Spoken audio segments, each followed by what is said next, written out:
Es claro que el final de los caminantes blancos en la serie Juego de Tronos no fue lo que muchos esperaban. Luego de presenciar la sorpresiva derrota y desaparición de los monstruos de hielo y de su ejército de muertos, rápidamente me pregunté si ese era el fin, ya que muchas de mis dudas habían quedado sin respuesta. Por eso esperaba que hubiera algún indicio de su supervivencia en los capítulos posteriores, pero no. Los caminantes blancos, los misteriosos y monstruosos villanos que conocimos al principio del primer capítulo y a los que temimos durante 8 temporadas, simplemente habían desaparecido. La terrible amenaza que enfrentaba a la humanidad había sido derrotada, aparentemente para siempre. Parece que alcanzaba con un personaje habilidoso en el manejo de las armas para vencerlos definitivamente.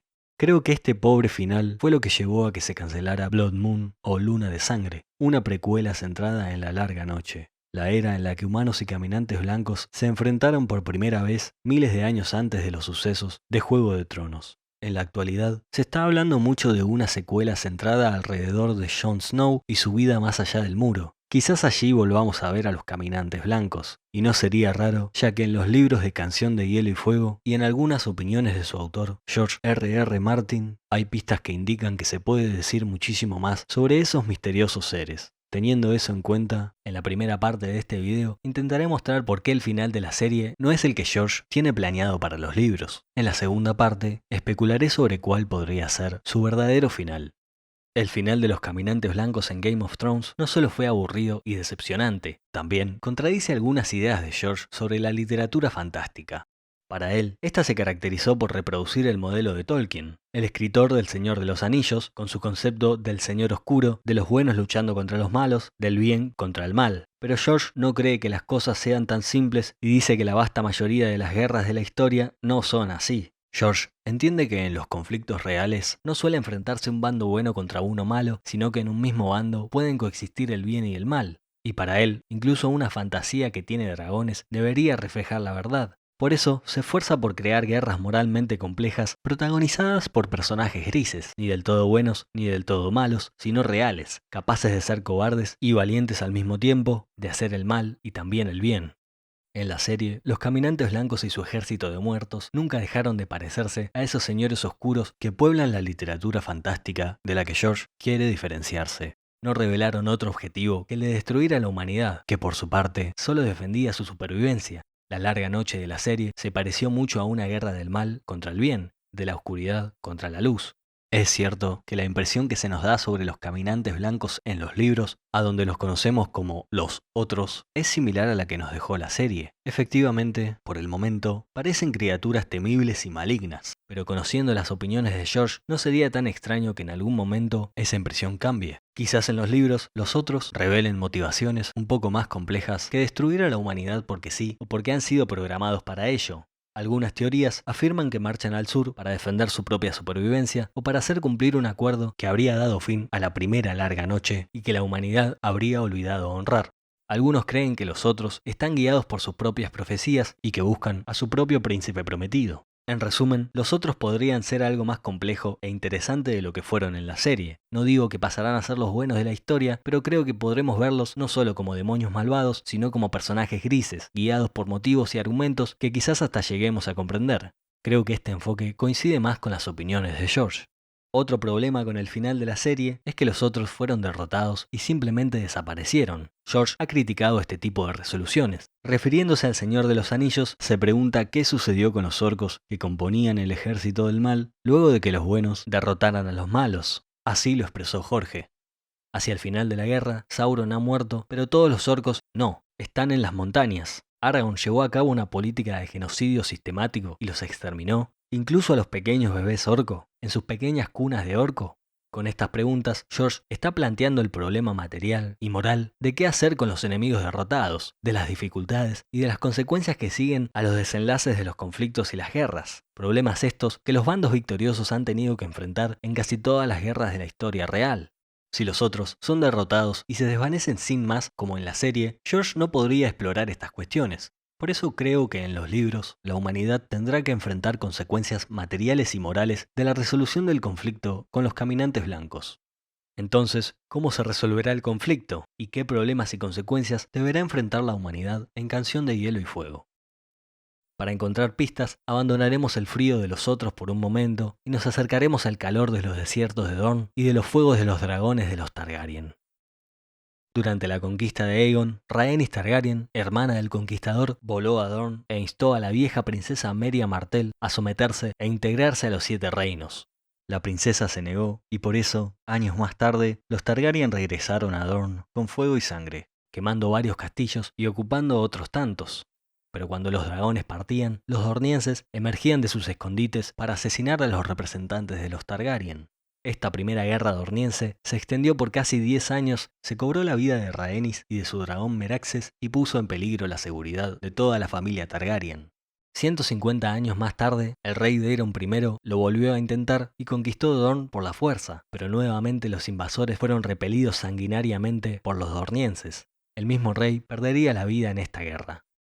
La unificación de Dorne a los 7 reinos se lograría más de 180 años después de la conquista, pero fuego y sangre no serían protagonistas. El segundo rey Daemon se había casado con la hermana del príncipe de Dorne, la princesa Meria Martell, y durante años había cultivado buenas relaciones con los dornienses. Finalmente, en el año 187, el rey Daemon II casó a su hermana, la princesa Daenerys, con el príncipe Maron Martell, y con algunas concesiones y privilegios especiales logró anexar finalmente a Dorne. Yo creo que el conflicto entre la humanidad y los otros seguirá un patrón similar. Así como en un principio los Targaryen buscaron imponerse en Dorne con fuego y sangre, la humanidad resistirá e intentará derrotar a los monstruos de hielo con fuego. Como vimos, los dornienses resistieron a los dragones, no fueron sometidos y ocasionaron graves pérdidas a los Targaryen. Yo creo que el fuego, o sea, la fuerza, también será insuficiente para detener a los otros, y la confrontación ocasionará graves pérdidas para la humanidad, y eventualmente amenazará su subsistencia.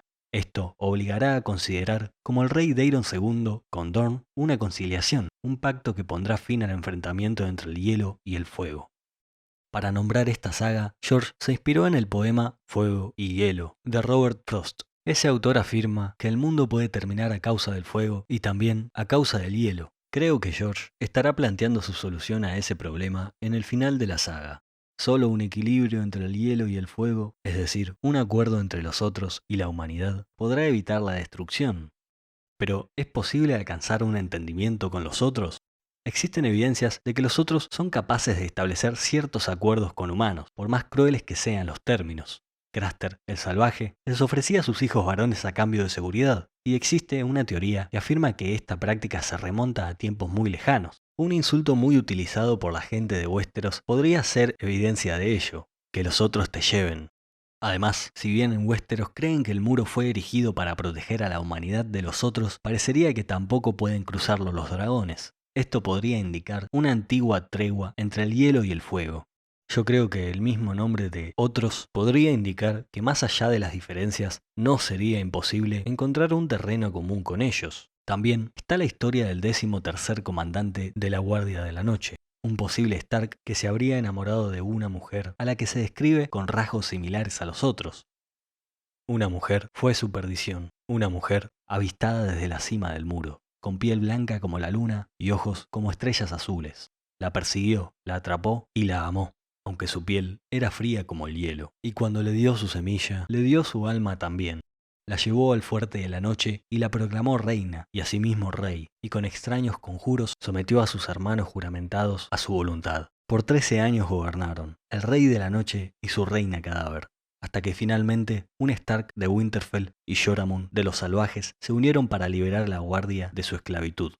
Luego de su caída, cuando se descubrió que había estado sacrificando para los otros, todo registro del Rey de la Noche fue destruido, su mismísimo nombre prohibido. Algunas teorías afirman que la unión entre el Rey de la Noche y la Reina Cadáver y los sacrificios que realizaban a los otros fueron formas de forjar o de honrar un pacto.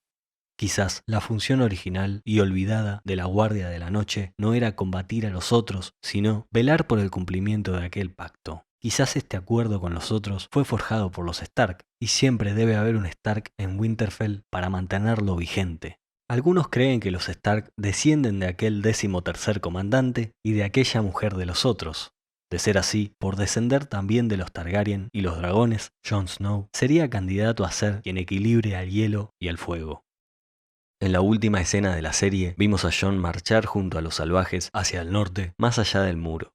Yo creo que hará lo mismo en los libros, pero estará acompañando a los otros. Con su presencia garantizará el cumplimiento del acuerdo con el cual se daría fin a la nueva larga noche. Quizás irá como un rehén, o quizás, si es que tiene su sangre, como su príncipe. Pero teniendo en cuenta que en Westeros los acuerdos se sellan con matrimonios, ¿quién dice que no puede haber una unión entre ambas especies? Es algo que, según vimos, ya pudo haber sucedido. Claro que muchas cosas que mencioné suenan o son muy locas y podrían no darse. Tampoco dije nada sobre el rol de los hijos del bosque y de otros tantos factores, personajes y profecías. Pero eso no altera lo esencial del planteo. Sea como sea, creo que la nueva larga noche y la batalla por el amanecer no terminarán con la victoria de los buenos y la derrota definitiva de los malos, sino con un pacto, cuyos términos obligarán a la humanidad a enfrentar consecuencias de la resolución del conflicto con los otros. Varios conflictos en la historia de Westeros se han resuelto de esta manera. La guerra entre los primeros hombres y los hijos del bosque durante la era del amanecer terminó con un pacto. El conflicto entre la casa Targaryen y la fe de los siete, que ya analicé en el canal, terminó con una conciliación. Incluso podemos encontrar esta idea en obras anteriores de George. En Sueño del Febre se habla de un pacto entre el día y la noche. Además, se sabe que George tiene una clara postura antibélica. Él mismo ha afirmado que uno de sus objetivos en Canción de Hielo y Fuego es explorar si los dragones, o sea la fuerza, son suficientes para gobernar. Hace algún tiempo citó en su blog la siguiente frase de Nelson Mandela: "Es muy fácil romper y destruir. Los héroes son aquellos que hacen la paz y construyen". Tendría sentido entonces que los héroes de la historia, los príncipes prometidos, a quienes pertenezca la Canción de Hielo y Fuego, no sean solo quienes se destaquen en el manejo de los dragones, de las armas, en la guerra o en la destrucción del enemigo, sino quienes realicen sacrificios para lograr acuerdos y la paz. Pero como dijo Jon Snow, un acuerdo justo deja a ambas partes insatisfechas. La humanidad tendrá que cumplir con los términos del acuerdo, y quizás, por sus sacrificios, los héroes no tengan un final del todo feliz, pero solo así evitarán la destrucción que proponen los extremos del hielo y el fuego.